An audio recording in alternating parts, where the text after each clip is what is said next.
Hello everyone, welcome to session 30 of Selenium training. So in today's session, I am going to explain how to handle the files. Okay, how to handle the files in Java.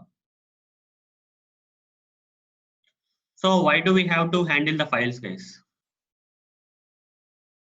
Handling files. What's the purpose? Why we generally handle the files, guys? What is the purpose of handling the files? Maybe not here in real time also. To read the data from Excel sheet, something? So generally, it's not about Excel file. Read the data from files. What else we can do with the files? Read the data, Right. Store the data. write text into the files, right? Then you can create new files, delete files. Lot of things we can do, right? Lot of things and many more. You can do many operations on the files. Even you can change the permissions for the files. Lot of things we can do as part of the files. Yeah, you can modify the files and all that stuff. So generally we do this manually, right? For example, if I have to do this, I can do it manually. That is like I will create a new file here, right click, some text file, some XYZ. I created this file, I just named it. These are all operations, guys. I'm writing some text into this file. This is some sample text. This is a sample text. This is a second line of sample text. Like this, I can write the text. I can save it. I can close. Again, I can open it. I can read this text. Lot of things we can do, and finally I can delete also, right? Delete, right? These are all the different operations we generally perform in the files. So if we have to do this programmatically, whatever I did is manually, right? I just manually created the file, manually wrote some text into the file, manually modified the text in the file, and then manually deleted the file. Okay, all the things I did is manually, right? So Java is also supporting the files concept. Java supports the files concept. So you can, using Java, right, you can handle the files. Whatever the operations we did here can be handled. But is it required to learn everything for Java? So when you go to Java 8 API,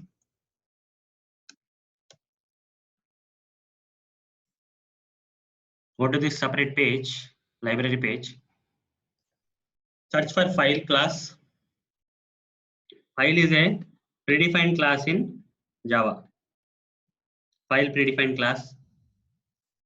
File is a predefined class in Java. Scroll down. Methods. What are the different methods, guys? Executing the file, reading the file, writing the file. For all the actions that we can create new file, for creating a new file, you have to use this method. Like this, Java is providing a lot of methods, guys. Programmatically, you can create a file. Programmatically, you can read the text which is inside the file. And programmatically, you can delete this file using the delete method in Java. Programmatically, we can check whether the file is really there at the provided path or not. Exists is a method for that. You can retrieve the name of the file. What is the document name or name of the file? You can retrieve with this method name. You can get the path where this particular file is available. Okay, system path where the file is stored in any particular folder path. And is it a file or directory? File can be, the file means it's like a .txt file or .png file. It's a file, but is directory means a folder. To check whether it is a folder or a file, you have to use these methods. Some files will be in hidden mode, right? So for that, you have to check whether that particular file is hidden or not. Like this, guys, a lot of methods are there, right? A lot of methods are there for handling the files in Java. These are all the methods for handling the file in Java. So file is a predefined class for that. And these are the predefined methods of that file class, which can be utilized to handle the files in Java. Okay. Now, guys, do you have to learn all this complete library? Do you have to learn? Do you think you have to learn all these methods? No, right? It's not required, guys. For Selenium, it's not required. For Java, you can learn complete. For if you want to become an expert in Java, you should be in a position to practice all this stuff. But coming to Selenium, right, you will not be using file to that extent. Okay. So to some extent only, that is mostly for reading the data from the files, you will be using it. Okay. You will be using the files for reading the data from the files. So guys, I'm not going to explain the complete file handling concept, which is there in Java. Instead, whatever my sessions require, okay, in future, I may explain few things. I may use few things from this concept. Okay, those things I'm covering. But if you still want to learn more, okay, not only this topic, guys, whatever the topics I explained so far, okay, if you want to explore more, you have to do it on your own. Okay, I'm explaining whatever that is required for Selenium. But if you want to learn more of Java or something, you can. There is a scope for you to uh, do some R&D and then learn it on your own. Okay, there are a lot of websites on the web. You can improvise your skills on a daily basis. But I'm just explaining the Java in the terms of Selenium. Okay, whatever that is required for Selenium, I'm just, and for my sessions, whatever that is required for Selenium and whatever that is required for my upcoming sessions, I am covering it up in an organized manner. Okay, fine. So I'm going to only explain this particular functionality of this handling files concept. That is reading the data from the files. How to read the data from the files, I'm going to explain. Now, how to represent a file in Java? How to represent a file in Java? How to represent a file in Java? Which class we have to use, guys? Anyone? Do anyone remember? I already explained this how to, in the last example, last session. I represented a particular file using Java, right? Anyone? File object equal to new file of the path. File of Path in quotation. file path. Okay. From C drive colon double slash folder name slash double slash folder name xyz.txt. It can be anything. Okay, some extension. Just an example I'm giving. So this is how you have to create an object for the file class. In the file constructor, you have to provide the path of the file that you want to represent. So this is how you have to create a file in Java. So this is a program, guys. Let me open the program. I'll do step by step. So let me go to my C drive.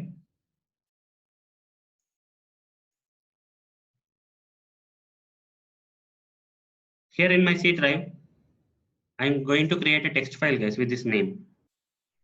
What is that? Demo.txt. Any name you can give. Right click new. What's happening here? Right click new. Oh.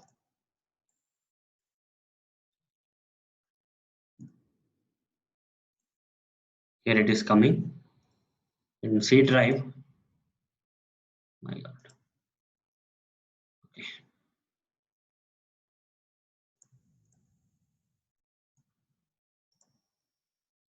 Here only folder is coming. I don't know why. Okay, let me create somewhere new demo.txt.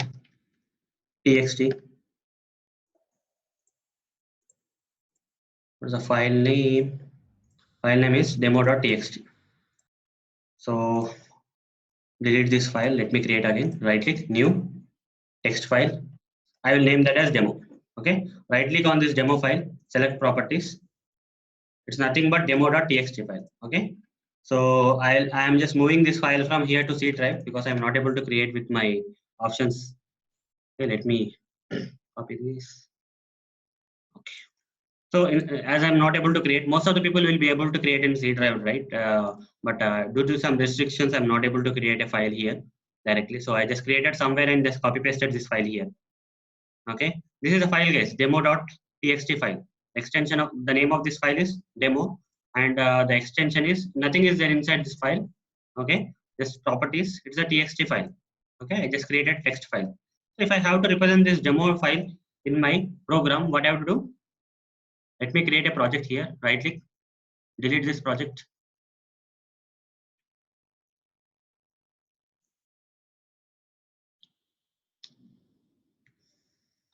Okay, delete this project. Okay, right click, new project, select Java project, click on next. Give any name, file handling project. Project is getting created. Project got created.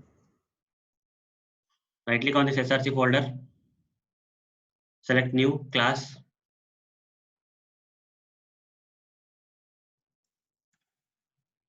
file demo, finish. Okay, got finished. Okay, the file class got created here. Inside this file class, let me create main method, public static void main string of x.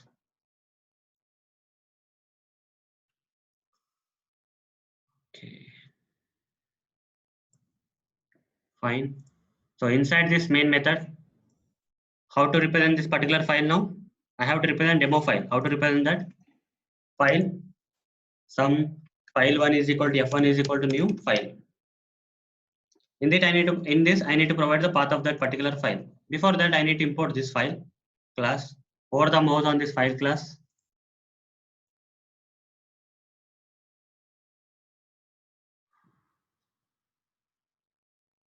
It's loading.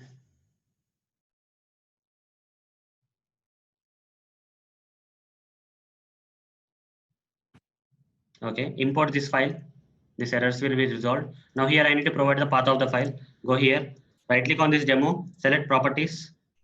So under C drive, this is a path, guys. Copy this path, paste here. It pasted, got pasted. Now go here. So already right click properties. Here the name of the file is demo. Copy paste here, and the extension is .txt. Copy from here and paste it here. This is done. Now guys, I would write like this. So this is how we represent a file, right? This is how we represented a file. We are done with the representation of the file. I represented. Okay. Second example. Using file class, represent a file in Java which is available inside the project. So what is the project workspace? How to go to the project workspace, guys? Anyone? I want to go to, yeah? Right click on the project properties. Yes. The dialogues will come. Okay. Now, And the top, that icon, which is beside icon, right? location. Yes.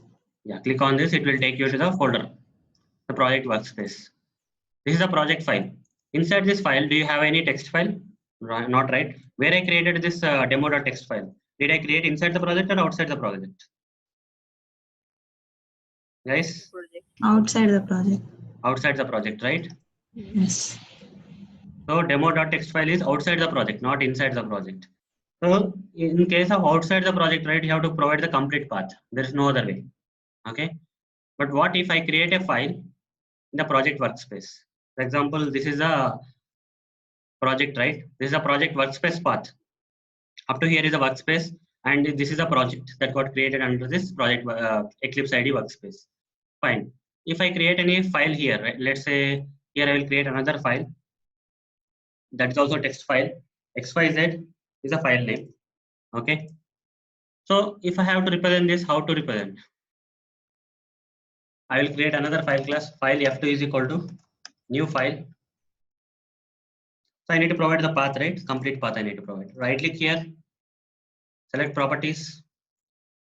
This is a complete path, guys. Some D drive, automation folder, June batch, XYZ, file handling. Copy this, paste it here. Okay, D automation, June batch, XYZ, file handling, something in there. And in this in this particular project, the name of the file is XYZ, and the extension of the file is .txt. .txt. Okay, done. Put a semicolon. This is how you have to represent a file within the project. Do I have to give this much long path? Is there any way that I can overcome this complete path? Okay, there is a kind of way, guys. I can provide a shortcut kind of path, so that you don't have to provide the complete path. If in future, if you give this program and ask your if you actually share this particular program with your friend, let's say, okay, it's now the program is not in your machine. You share this particular program with your friend's machine. Will he be able to run this line, guys? Will this particular path will apply again? No, right? The file is there in your machine.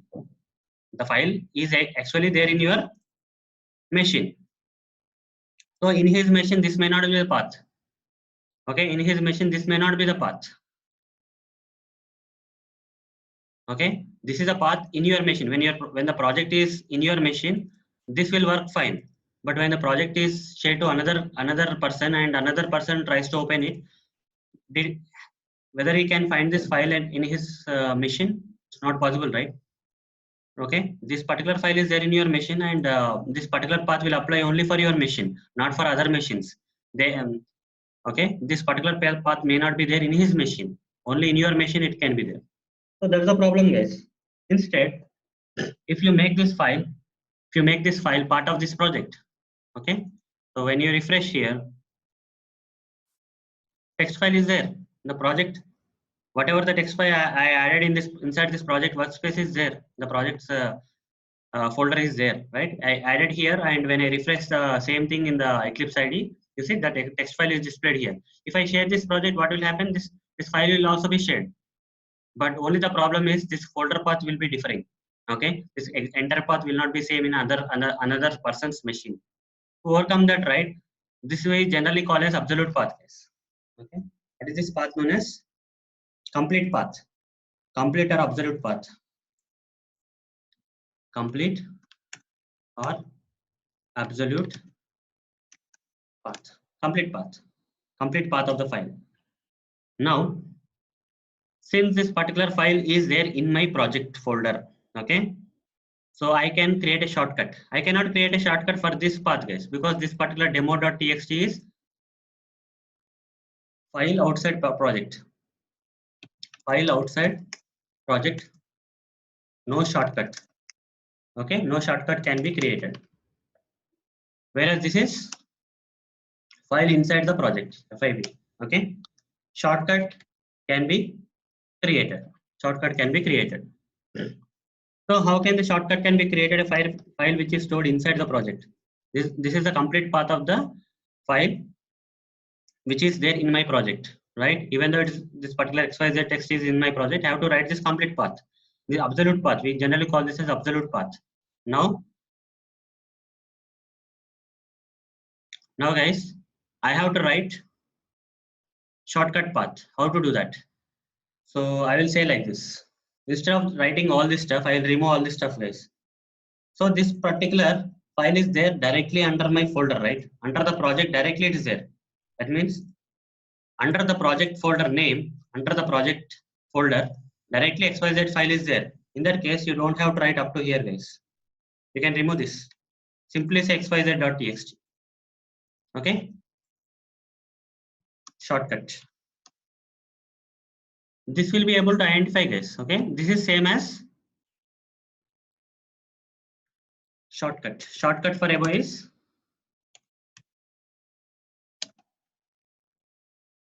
this one. Okay? You don't have to give the complete path. If the file is already there in your project, you can simply say xyz.txt. But what if this is a project folder, right? This is a Java project folder which is there in my Eclipse ID. In this folder, if I move this file, I'll create some folder here. Some folder name A. I will name this right click, rename.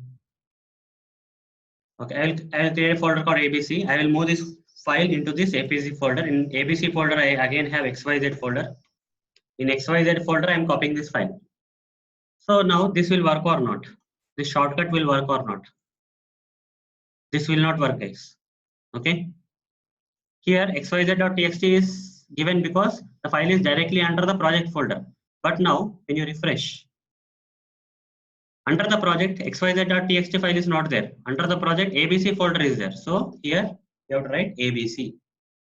It starts with abc guys. Shortcut path starts with abc and directly under the project abc is there. In that give double slash. So when you explore this, again xyz folder is there. xyz, again double slash. Okay, xyz.text. xyz.txt. Okay, this is how you have to give the shortcut path. You don't have to give from D drive all the stuff. Okay, from the root you don't have to give. From the under the project, whatever that is displayed, you have to give that path. Okay, directly under the project folder. If abc is there, abc xyz xyz.txt. This is a shortcut path, guys. This can be done only for the files which are inside the projects. Okay, files which are created inside the project, this kind of shortcut paths can be created. For the files outside the project, you can't do anything. You have to go with the complete path only. Okay, generally for the best practices, what we'll do is inside the project only we'll create this kind of folders and create this kind of files, and we try to access with the shortcut path. Now guys, that's about representing a file which is inside the project, which is outside the project workspace, right? So in that, again, inside the project, you can give complete path. Since complete path is not recommended, we'll go with the shortcut path. You now know how to create a shortcut path, right? Just directly enter the project, whichever the things are there, you have to represent them in the path. Okay, you don't have to give from the drive. You can directly start that, whatever that is there in the under the project. Fine. Reading a file in Java and print every line in the file to the output console. Fine. Few methods I will explain, guys. So now I have given the shortcut path, right? Okay, I have given the shortcut path, but I want to find out the complete path of this file. What I have to do? Simply say system.out.println f2.get absolute path. This is a method, guys. This is file method. Earlier we went to the Java 8 API, right? You can go here. Java 8 API. You will have all the methods there. Search for the file class.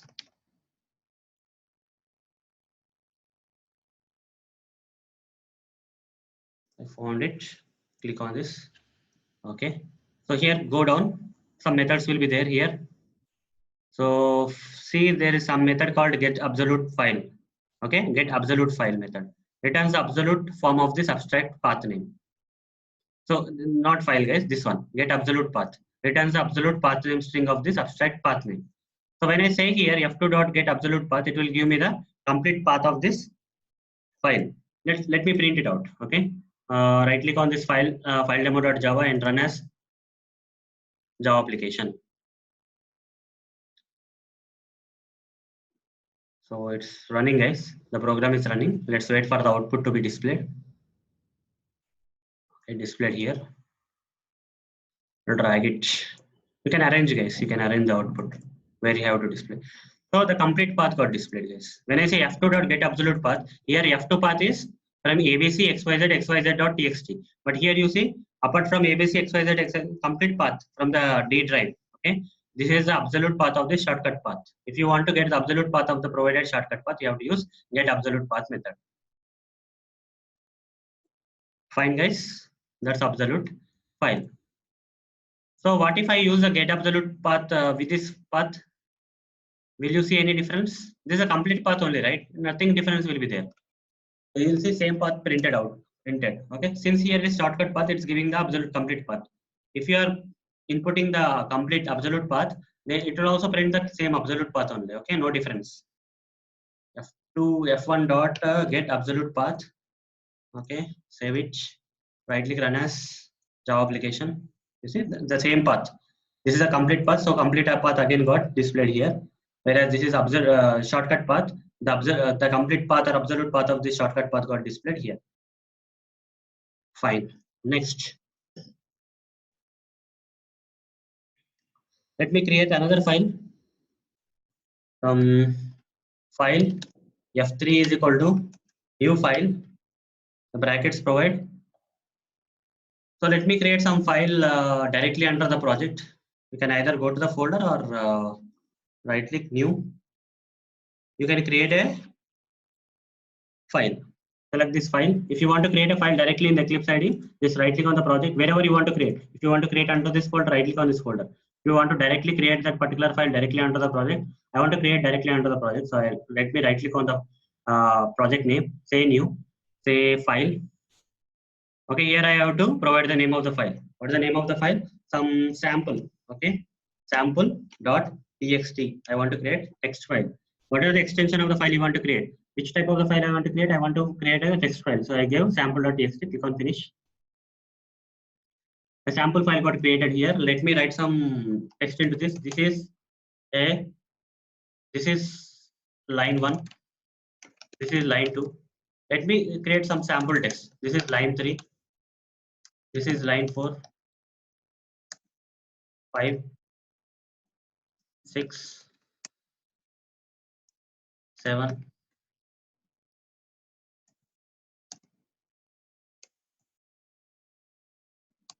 Okay, like this I created the some sample text inside this file. You can create the same thing inside directly under the folder also. If you refresh this, right, you will get the sample.txt file.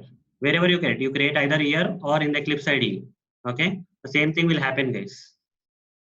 So I will give the path of this file. What is the path of the file, guys? Anyone? Anyone, guys? What is the shortcut path? You have to tell me the shortcut path for this sample file. Tell me how to. Text. Yes, right. That's correct. Sample.txt. Okay, because this file is directly under the project. Fine. Next is what? So I need to create a file reader. In order to read the text from this file. What is the text inside this particular file? This is the text, right? If I have to read this complete text, so I need to write some programs, guys. For that, I will be using some predefined classes like this. There are two classes. One is file reader. What is that? File buffer reader or something is there. Buffer reader. BUFF spelling I don't remember. Buffered reader. Okay. Buffered reader. File reader and buffered reader. These are the two classes I have to use for reading the text from the file. So let me start creating the file reader. Let me create an object for the file reader class. File reader is a predefined class in Java. Control F, file reader. This is a predefined class. You see, file reader.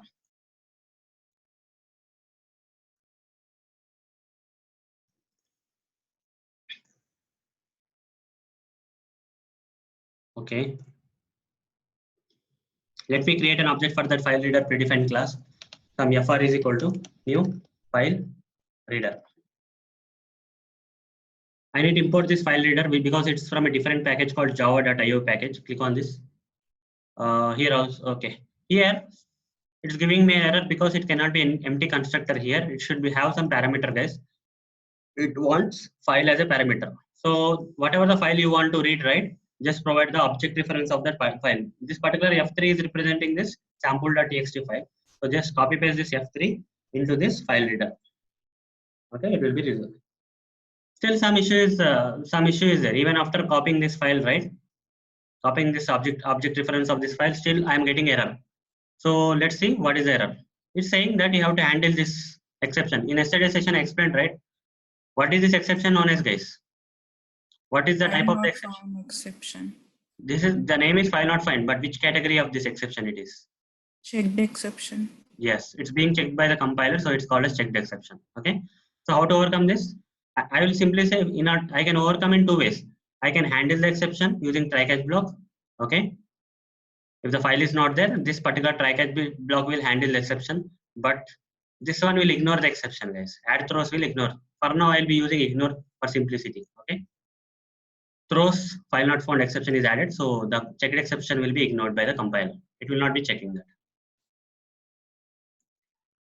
Okay, while compiling, the compiler will not check for the checked exceptions. Okay, while runtime, still you will get errors. If this particular file is not at this path, you'll get the errors, but compiler wise it will not be displayed. Fine, that's correct. So file reader fr is equal. I just represented the file reader. Now another class I said, right? What is that class? buffer reader class. You have to use that buffer reader.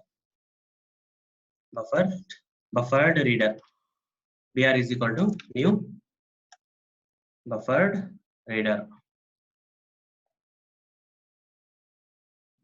Again, for this also, hover the mouse, import it from java.io package. Again, this is giving error. The constructor is undefined. That means something this should be there inside the constructor. It cannot be empty, it is saying. So hover the mouse, it's saying either you can have reader. Okay, reader means file reader. Object reference of this file reader, copy paste here is. It will be resolved. Okay, it will be resolved. Now, there is some method, guys. I will explain you. Here it is there. Some readline method. Okay, when you go here, center left, buffered reader.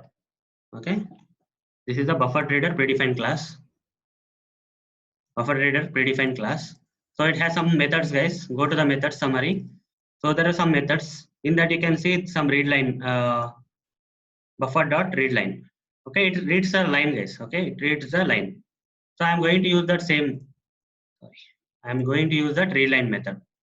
br.readline. If I want to read the first line, so what is there in the first line? This is line 1, right? If I want to read this first line, I have to say br.read this one. What is the return type of this read line? String. Put a semicolon. String. First line is equal to. Okay, like this. Add throws. Keep on adding the throws, guys. Whenever it gives checked exceptions, you have to say add throws. Okay. Fine. Instead of, since this is giving me string, instead of writing like this, I will simply put inside the print statements. Okay. The print statements can directly print the strings. Put it like this. So this will read the first line. Okay. br.readline will read the first line. When I print it, the first line will in the particular document will be printed. Okay. So after printing this br.readline, the control will go to the second line, guys. Okay, the control will stay here. After this line is read, the control will come here. Okay, like this. Now if I say first line will be printed. Okay, first line in the text file will be printed. This will read from the first line and done. After reading the first line and printing it, it will go to the next line like this. Cursor control will go to here. Now if I say this time, if I say system dot br.readline, what will happen, guys? Which line will be read? First line or second line? Anyone? Second line. Second line. Yes, because control is there here, right? It will read the second line. So second line will be printed. Now if I have to do third line, again say br.read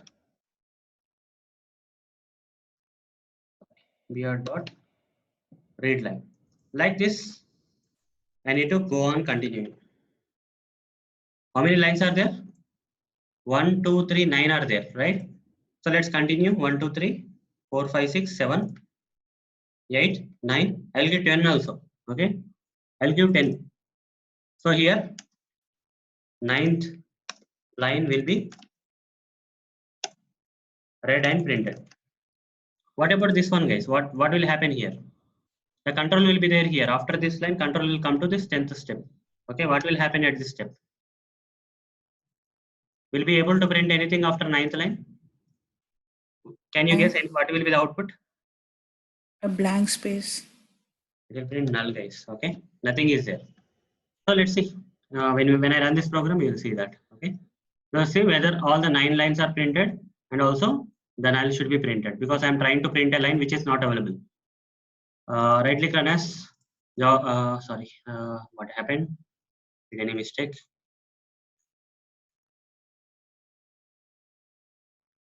Sorry, right click run as. I need to run a class. I'm trying to run a. Okay, you see, guys, this is line 1, line 2. Every line in the text file got printed up to 9th line, but 10th line, if I try to print which is not there in the text file, it's printing null. Okay, so null is the output, guys. If you try to print something that is not there, it will print null. br.readline will print null. Fine. Now after reading this, so can I do something, guys? Can I optimize this? Because every time, right, I don't know like how this file may vary. Let's say this file is being updated dynamically, and sometimes there may be 9 lines, sometimes there may be 4 lines, sometimes maybe there may be 6 lines. The number of lines may be different. So if I print every time this program, what will happen? Different type of nulls will get, right?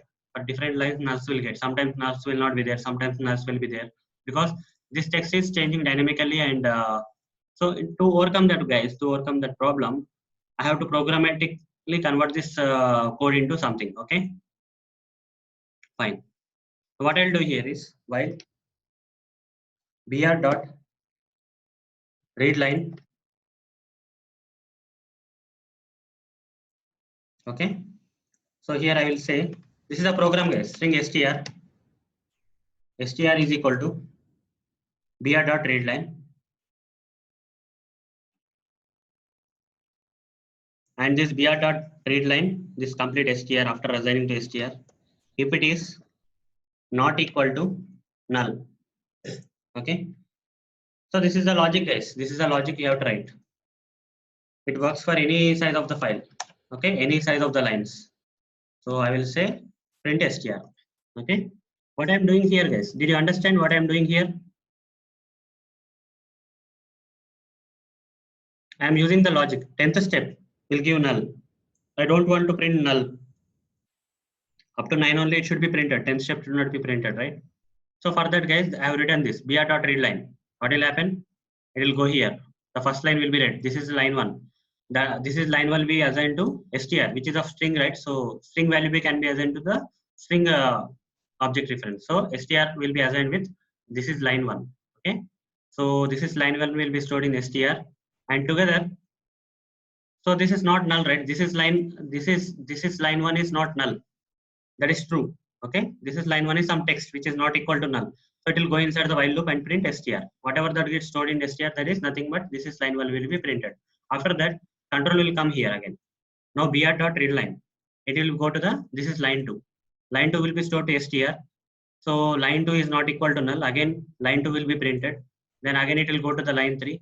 Line 3 will be assigned to str. Str is not equal to null. Again, line 3 will be printed. Like that, up to 9 lines it will be printed, guys. 9th line will be assigned to str. 9th line is not equal to null, and it will print 9th line. After that, br.readLine, go to the 10th line. 10th line is not there. So br.readLine will give which value? The 10th line, br.readLine will return which value, guys? Null. Yes, str will have null. Null is not equal to null is true or false? False. Yes, false. So it will not go inside the while loop, right? So it will stop reading. Okay, something like that. Right click, run as Java application. You see, up to 9th lines only it got printed. Now, if I reduce the number of lines, for example, if I reduce it to 4 only, I'll cut it. Okay, save it. Now, if I run, how many lines will be printed here? 4 lines.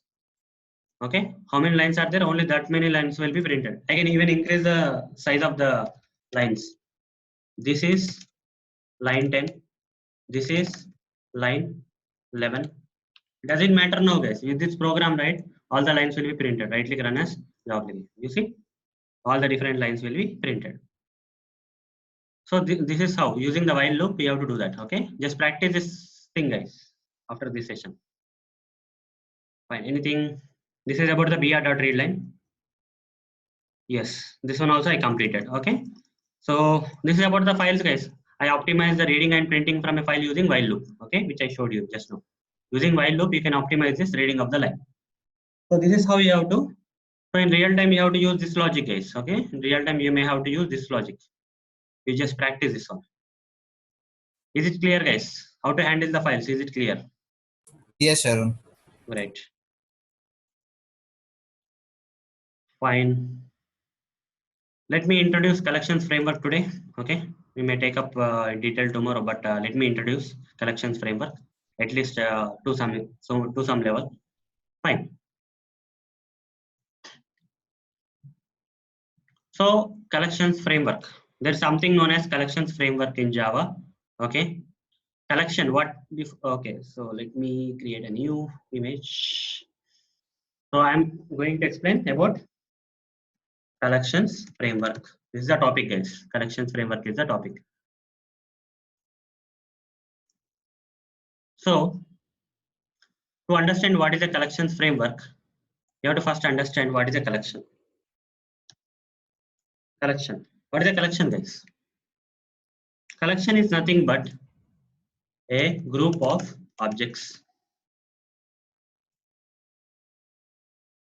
Collection is nothing but a group of objects. Okay, group of objects. What is group of values, guys? If you remember what is group of values, how to store group of values? Array. Yes, inside arrays.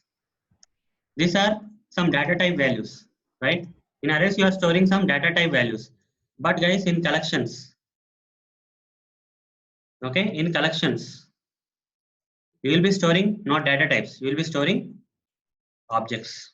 Okay, group of objects will be stored in collections, whereas group of data type values, okay, will be stored in arrays. That is the difference, guys. Okay, the difference between arrays and collections concept is in arrays you will be storing a group of data type values, whereas in collections we will store group of objects. Okay, objects will be stored, data types, non-primitive data types, that is objects will be stored. Fine. So now arrays are fixed in size, whereas collections are growable in size. Another difference here. So here, if you are in arrays, when you give the size of the array, that means the array is fixed in size, right? Array is fixed in size, whereas collections are growable in size, flexible, guys.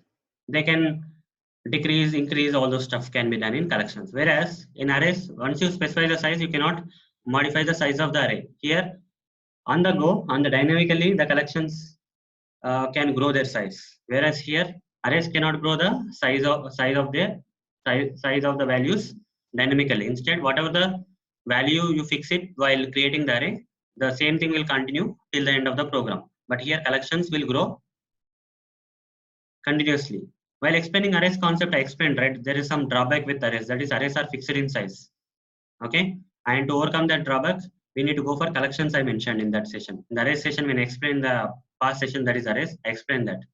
Okay, arrays are fixed in size, hence you have to go for collections when you want to grow the things in size. If you want to get the benefit of growing the arrays, then you can go with collections, guys. Okay. So collections are group of objects and they are growable in size, whereas arrays are data type values, group of data type values, and they are fixed in size. Fine. So collections framework is a vast subject.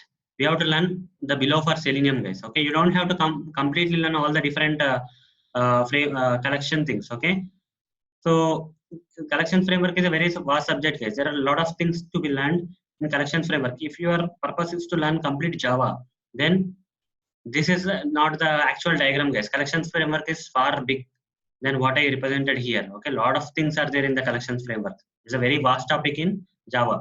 But for Selenium, guys, you don't have to learn everything. Okay, so whatever I representing here, right, that will be enough. So apart from this, we may have to few more things may be required, but I will be explaining those concepts while explaining the Selenium concepts. Okay, so few more Java collection frameworks are also required, which are not covered in this diagram.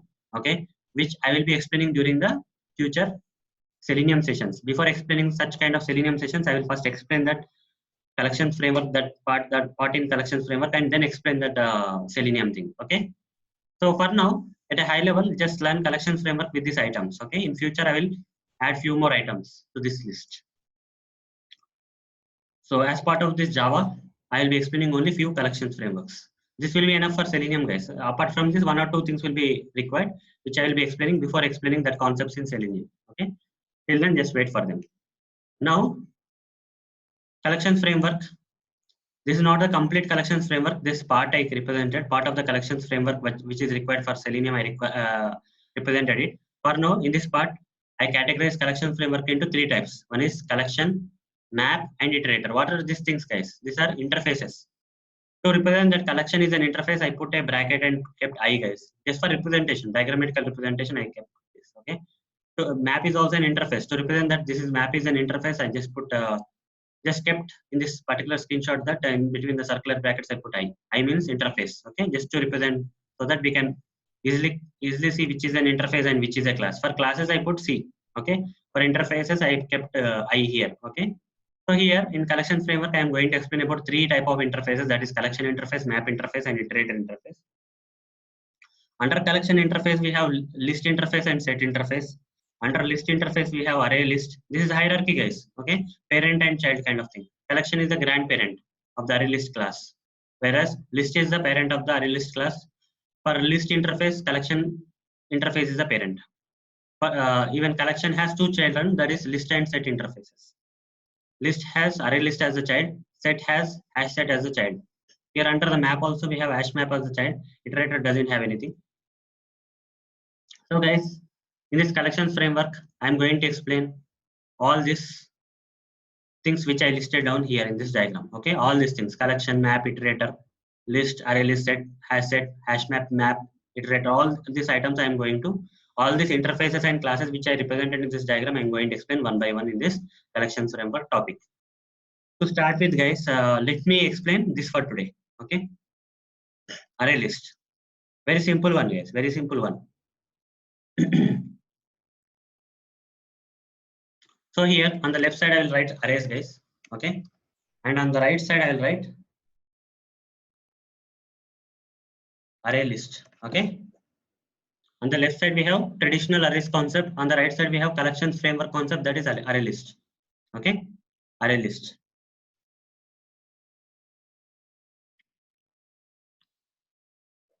Okay. So array list is nothing but a resizable array and is not of fixed size, guys. Okay, array list is nothing but a resizable array. What about arrays, guys? Are they fixed in size or resizable? Anyone? Fixed in size. Yes. Arrays are fixed in size. Okay. Arrays are fixed in size. Whereas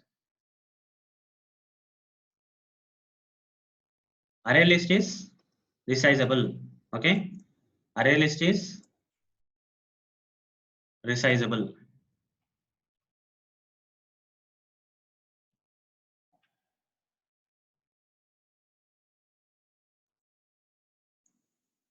Sorry. No. This is resizable. Okay. Array list is resizable. Okay. And it's not a fixed size. That is an opposite, right? For arrays are fixed, whereas array list is not fixed. They are resizable. 1 minute. I just wrongly clicked it. Let me. Okay, fine. Let it load. Fine. So where are we? Demonstrate an array list which stores integer values and uses for loop to print those values. Before that,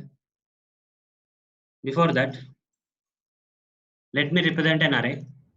Let me delete this project completely. Right click, new project, Java project. Next, array list project. In this array list, right click on the src, create a new class, array list, some demo class. In that, create a main method, public static void main string of args.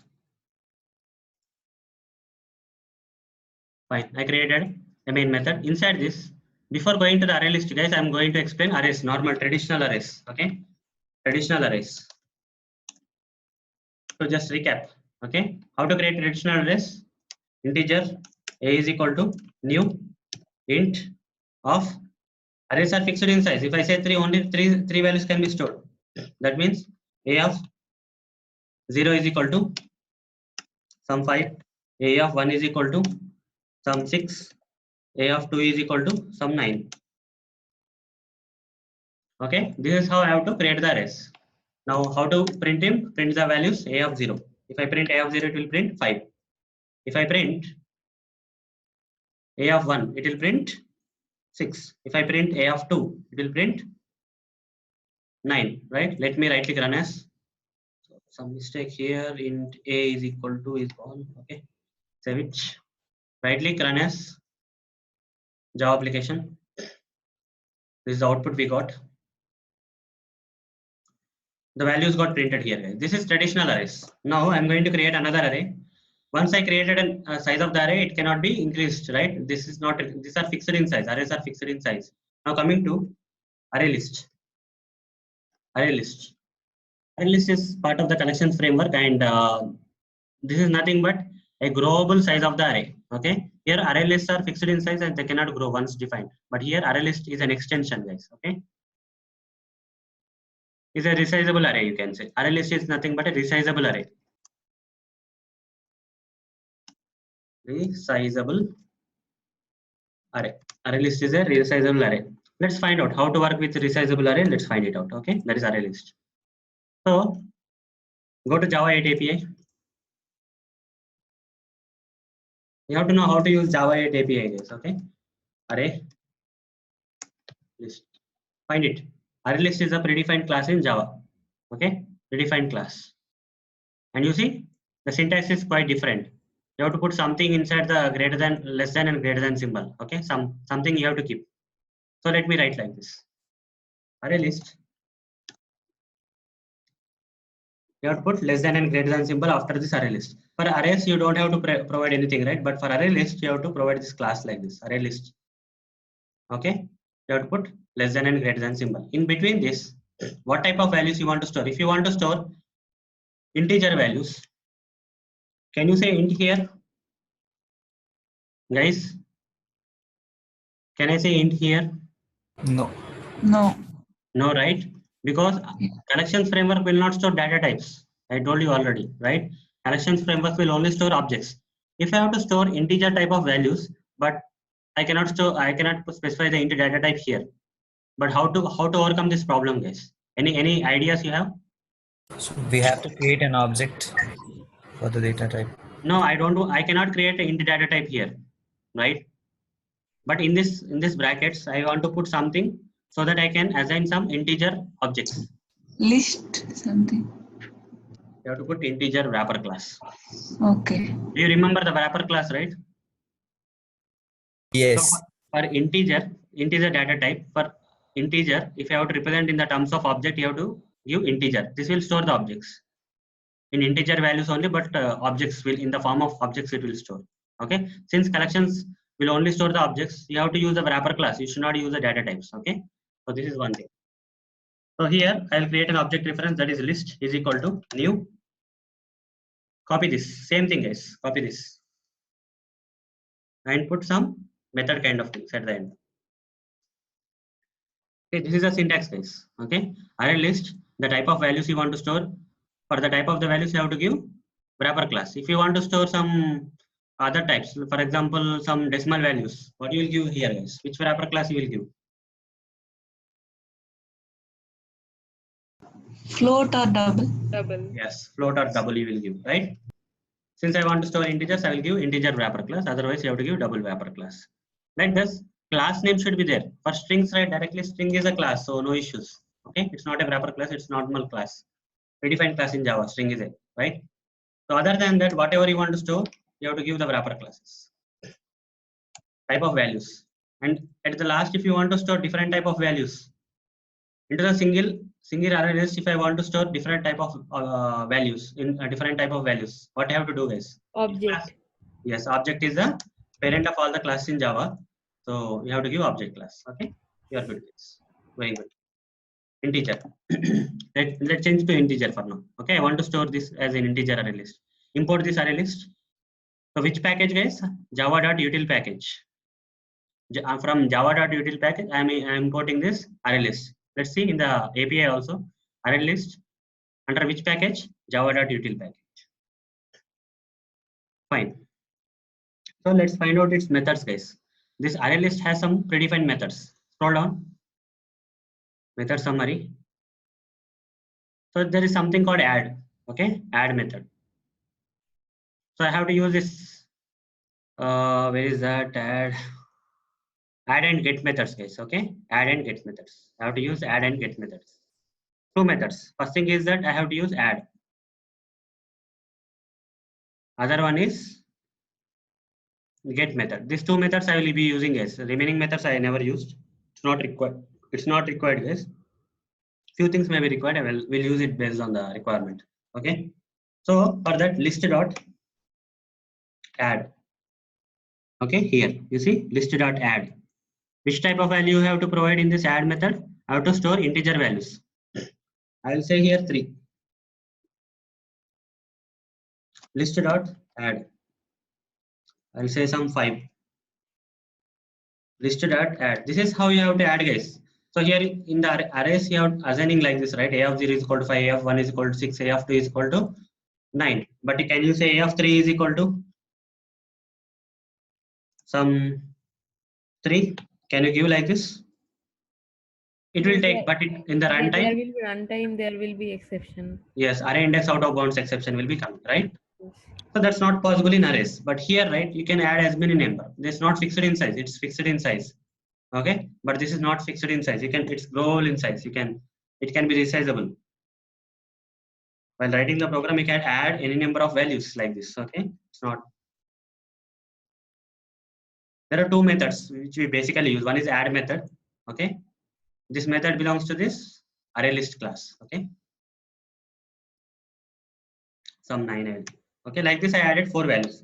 Since it is an integer, I am storing integer objects. Okay, now after I am done with that, I want to retrieve. For retrieving the arrays, what did we do? What did we do? So directly we printed A of 0. It is printing the value stored at A of 0, index 0. If I say A of 1 at index 1, which value is stored? That value will be printed in the output. Here 5 will be printed in the arrays. Here 6 will be printed in the output. Here 9 will be printed in the output. A of 2 is 9, right? But in case of array list, it will be different, guys. Okay, you have to use methods. For adding, you have to use methods. For retrieving also, you have to use some methods. System.out.println list dot, which method, guys? Get method you have to use. Okay, get of index. So I have to use get of. If I say get of 0, what will be printed?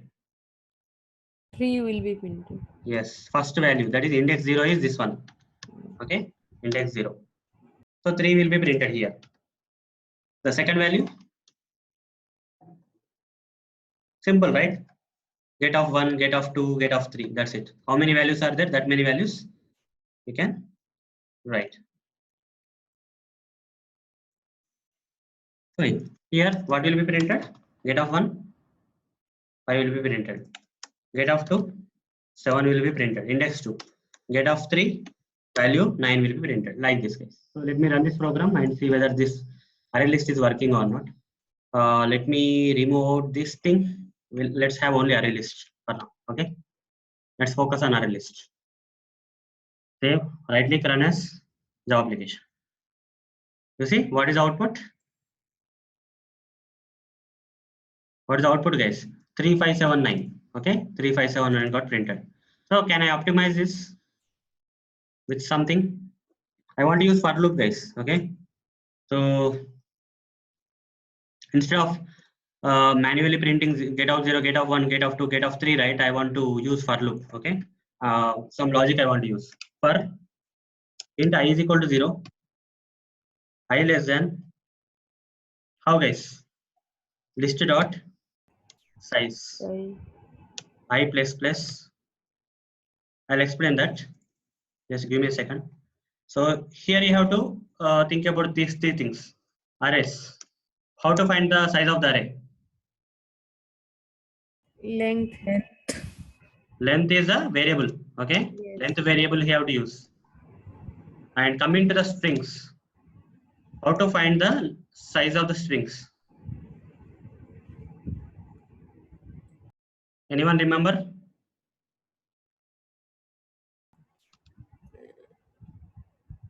Length method. Okay. You have to know this difference, guys. Okay. Different areas, different things you are using for getting to know the size of the things. For arrays, length variable. Some array dot length, right? A dot length. So here string some str.length method. This is a method. This is a variable. Length is a predefined variable in array. Length method is a predefined method in string class. And coming to array list. Array list. You have to use size method. Okay. In interviews, people may ask like this: what is the difference between length method, and size method? So you should be in a position to explain that length variable is a predefined variable of arrays, can be used with arrays, whereas length method will be used with strings, whereas size method will be used with array list. Okay, fine. So those are the differences. So while coming to array list, you have to use size method. It will give the size of the array. How much is the size? 1, 2, 3, 4. Okay, I is equal to 0, I less than 4, I plus plus. Now system.out.println. Tell me guys, what I have to do here? Anyone? List dot get index of I. Get of I. index is nothing but here I. So I have to give I. Okay. List dot get index of I. So how the program will execute? First I will be 0. 0 is less than size of the array list, that is 4. 0 is less than 4 is true. If it is true, it will go inside the for loop. It will print list dot get of the I value is 0 at this place. I value is 0. 0 less than 4 is true, so it went inside. So get of 0 is get of I is I. I is 0. So get of 0 is this dot get of 0 is 3 will be printed here. After that I plus plus I will become 1. So 1 less than 4 is true again. Get list dot get of 1.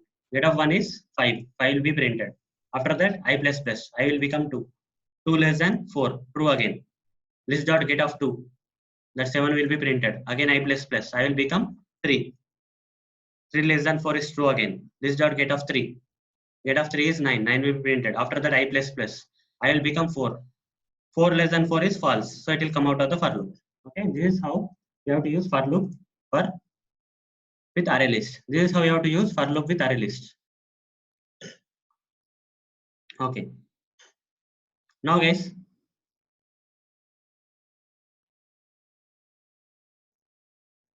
now let's use for each loop. Okay. Till now I used for loop, right? With array list I use for loop. Now I want to use for each loop. How to do that? So this is a program.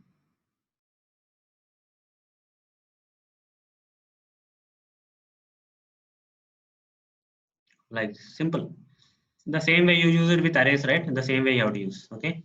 So for what is the type of values that are storing in this array list?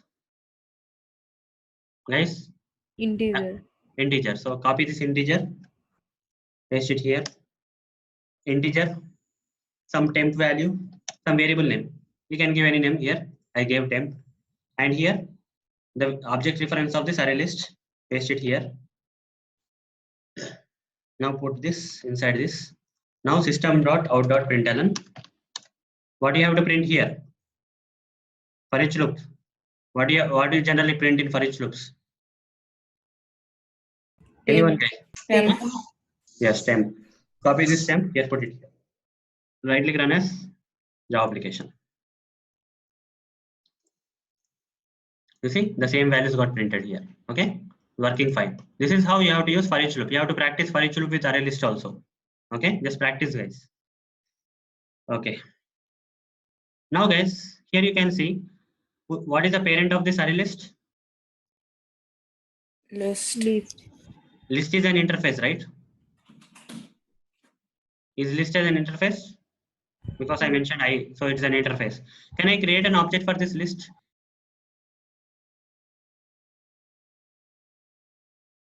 Guys, anyone? Can I create an object for this list?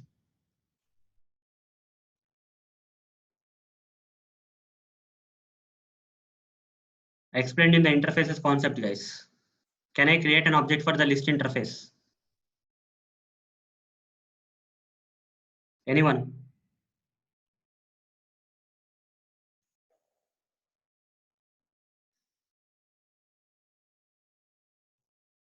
Guys? No, Arun, we cannot create objects for interface classes. Yes. Interface, for interface, you cannot create objects. For classes, we can create objects, but for interfaces, we cannot create objects, right? So what we can do, up to where we can create, I mean to say that here, if I have to create an object for interface, right? List is an interface. In collections framework, list is an interface. Li is equal to, if I try to create an object like this, what will happen? It will give me an error, right? Let me import from java.util package. Let me import this interface from java.util package, but it's not allowing me to create an object. Cannot instantiate. That means you cannot create an object for this list. It's saying up to declaration only you can do. You cannot create object using new operator. List li is possible, but list li is equal to new list is not possible, guys. Okay, only this is possible. And let's say I want which type of values, the same values I want to store. Let's copy this and paste it here. Okay, list integer is equal to li. Now guys, though I cannot create object for the list interface, I can assign the object reference of this. I can assign the object of this array list to this list interface, right? If you remember. So what I can do here is, here I can say this li is equal to list. Okay, list li is the list interface, guys, or reference of this list interface, whereas list is the array list object reference. I'm just assigning the object of the array list to the list interface variable. So li is equal to list is possible. Here I can say li. Okay, using the variable of the interface, I can do that. Is li. To simplify this program, simply what I will do here is, I'll copy this and paste it here. I'll remove this part.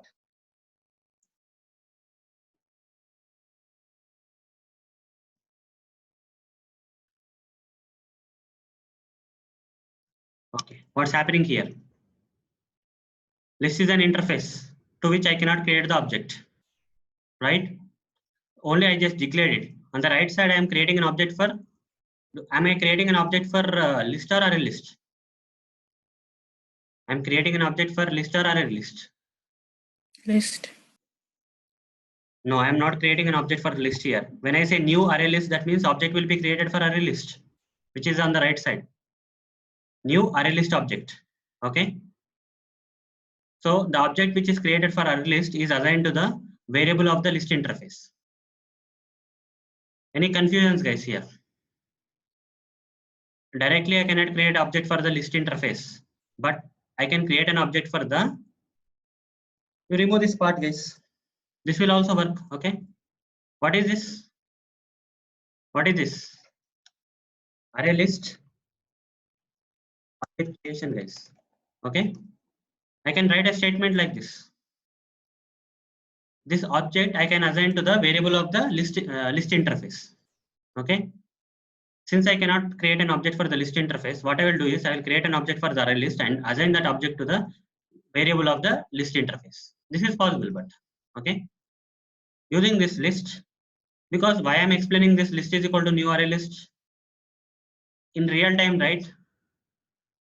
In real time programs, while writing the Java programs, right? People may use this kind of syntax: list is equal to new array list. You'll get confused at that time why they are doing that. Okay, so understand that I'm creating an object for array list and assigning that object to the variable of the list interface. Okay, fine. Arun, one Yeah. doubt. Is there any use like using the Yeah, list? I'll come to that later. Okay. Okay. There is another thing I have to explain, then you will understand what I'm saying. Okay. Fine. Fine. So fine. List.add 3 7 times. Everything will work fine. Same. Okay. So this is how some programs they will use like this. The purpose here is, again, one more thing. One more example. Let me give. Array list. What is the grandparent of this array list? Grandparent of this array list class. Collection. Is collection a class or interface? Interface. Yes. Same thing, right? You cannot create object for the interface. Only thing is that you need to create object for array list and assign to the variable of the interface, right? So I'm going to do that. Instead of this list, I'm changing that to collection. Simple, guys. Same thing. Okay. Import this collection from java.util package. Collection integer is equal to list is equal to array list. This will also work. This program will also work. All three are same. Here you are creating an object for ArrayList and assigning to the collection. Now guys,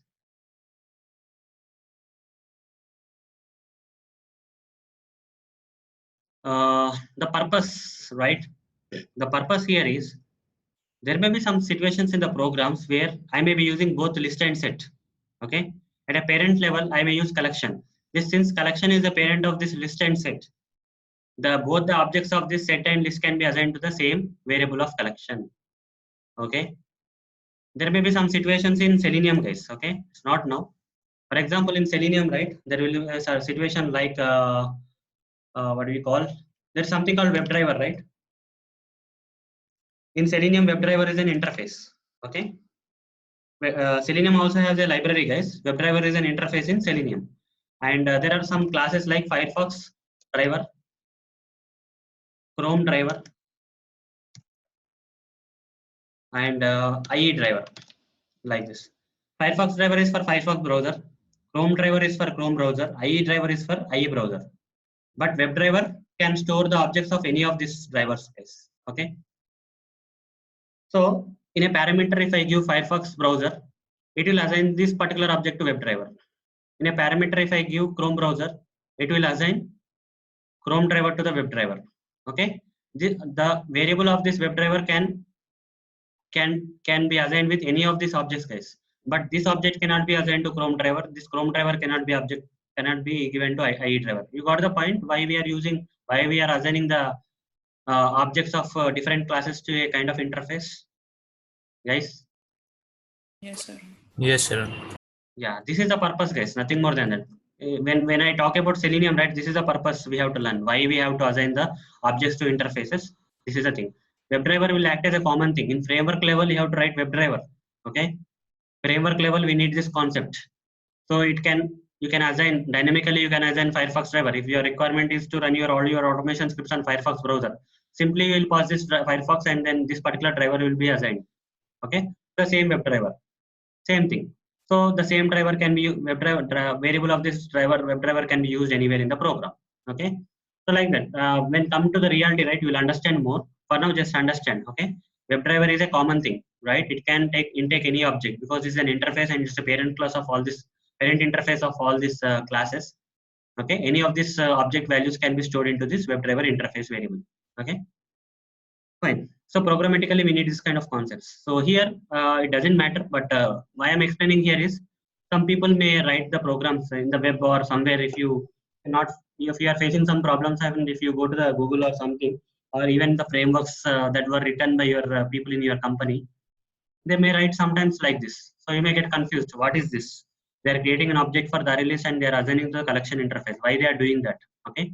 You may get some doubts, right? So this is possible. Should think that this is almost same as ArrayList. Integer list is equal to new ArrayList. Okay. This is almost same, guys. Just don't get confused. Okay. So I was able to assign the object of the ArrayList class to the collection or list interface. Okay. So that's it about the ArrayList, guys. Remaining things from asset we'll see tomorrow. Okay. This is for today, guys. The remaining portion, that is hash set, iterator, hash map, and reflection API, I'll explain tomorrow. Okay. So we are good to go. Fine, guys. Any doubts? Any doubts from today's session? No, Arun. Okay. No, Just practice it, guys. This is also handling files and collection frameworks are also advanced concepts. Okay. What I explained today, just practice it and get ready for tomorrow. Because tomorrow, if you understand the ArrayList, you can easily understand the hash set. There is some difference between ArrayList and hash set. So just practice it before attending tomorrow's session, guys. Okay. Fine, guys. See you tomorrow at the same time. Bye, guys. Good night, Arun. Yeah. bye. See you, guys. Bye, bye. Thank you, Arun. Welcome, guys. See you.